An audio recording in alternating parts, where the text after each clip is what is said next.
Welcome everyone to the Suffolk Voice. I'm Ben Fountain. Today I'm with current SGA Senator and soon-to-be Treasurer Ed Plamowski. Ed, how you doing? Good, how you doing, Ben? It's going all right. All right, I just have a couple questions to ask you since you're newly entitled position. Unless anyone decides to Not yet, not yet. Okay. Let's not get ahead of ourselves. All right. Now, first off, as a SGA Senator and a member of the Finance Committee, if I'm not mistaken, you have a lot of knowledge with finance and all this. What do you think you feel bring to this position? Over the past year, I've been a member of the Finance Committee. And last year, as well as a senator, I wasn't on the Finance Committee yet, but that started at the beginning of this year. Okay. Before this year, I was the treasurer of the College Republicans, as well as the Student Political Science Association. So I have experience with the system, which I think is really good coming in. I know what it's like to be a student who's really been on the requesting side, but also now being on Finance Committee, I know what it's like to kind of hand the money out. But a big part of that is you learn over the course of the year being on the Finance Committee that it's really your job to protect the students' money. And when you request some money, I know from experience there that sometimes you expect more than can possibly be given to you. Right. You learn on Finance Committee that's more about protecting the money. Students pay their student activities fee. It comes in, we put in the initiatives account and such, and it's really about making sure that every penny is spent right, because you really want to protect the students, especially with the way money is right now.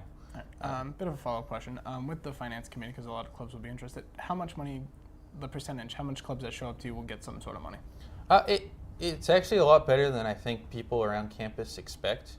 I don't know exact percentage, right. But really, if you have your paperwork in order, if you're requesting a reasonable amount of money, you're probably going to get it. Okay. That is unless the university hits economic problems and we don't have the money to give out. But right. The Finance Committee is really fair. If you have your paperwork and you're going to put on a good event that's going to benefit every student at Suffolk or the students that you represent, then yeah, you're going to get your money. Okay.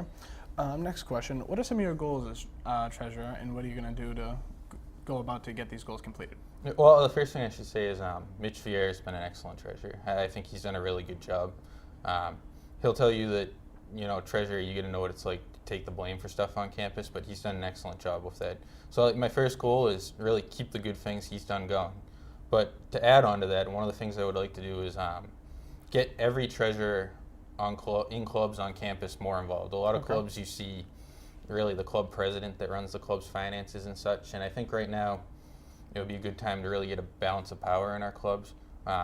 Get more people to understand the financial system at Suffolk. So I want to require each club treasurer to come maybe one meeting a month or separate training sessions that the Finance Committee could put on, because I feel like you asked the last question about the percentage that get approved for budgets, for initiatives, requests. Right. If you teach these treasurers how the system works, then they're going to know they're going to come in and they're definitely going to get their money if they have their things in order. So it would be good to teach more students. Okay. Going back to what you said about how you've been on both sides of the table when it comes to asking and receiving money, now that you're on the, the receiving side, how do you feel like you would get? Do you feel like you'd empathize more with student groups, or do you feel like you'd be more inclined to give them the money? Yeah, well, actually, right now I'm still on both sides. I'm on the Finance Committee, and I'm also still the treasurer of the Student Political Science Association. We haven't actually gone in front of Finance Committee this year, other than requesting a budget at the end of last year for this year. But yeah, I emphasize with students because, I know what it's like to go in there, and a lot of students, it's the first time you go into Finance Committee. It's a nerve-wracking thing. You don't know what to expect. Right. I remember going in blind, having never seen a meeting before. So that's one of the things that makes me want to get more treasurers involved. Maybe you come to one meeting before you actually make a request, because once you see that it's an easy process, it's really a lot easier on you as a treasurer. Oh, okay, well, that's very good to have. Lastly, the position of treasurer is not without any controversy, as last year the budgets were pretty much almost stalled and not given out to any of the clubs.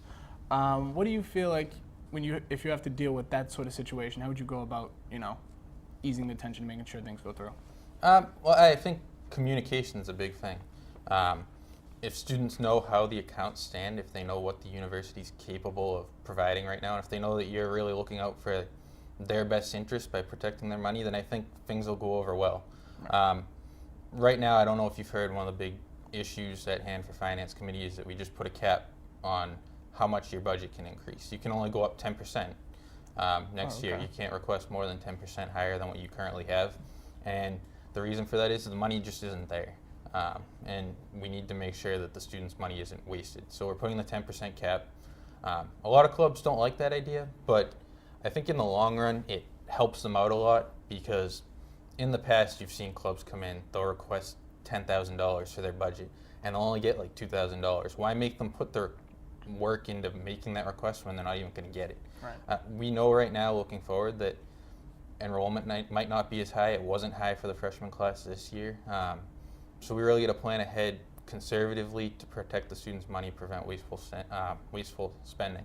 The other issue is we put a $1,000 cap on new clubs. Any new club can't get more than $1,000, and they aren't necessarily going to get $1,000.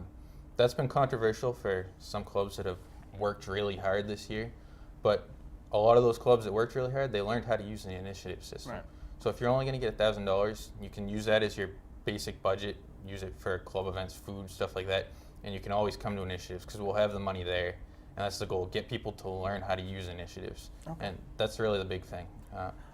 Just to follow up on that, what would happen if the groups don't use all their budget? What if they, leave their budget untouched? What would happen to that money? Would that money just stay there, just be stagnant? Or at the end of the year, when a club doesn't use their money, it gets rolled back into the initiatives. And over the summer, when we give money back out to clubs, that's part of that money. Or it's in the initiatives account for people to request. So that money stays in the Suffolk system. The club doesn't get to keep it. It comes back, and then we redistribute it again.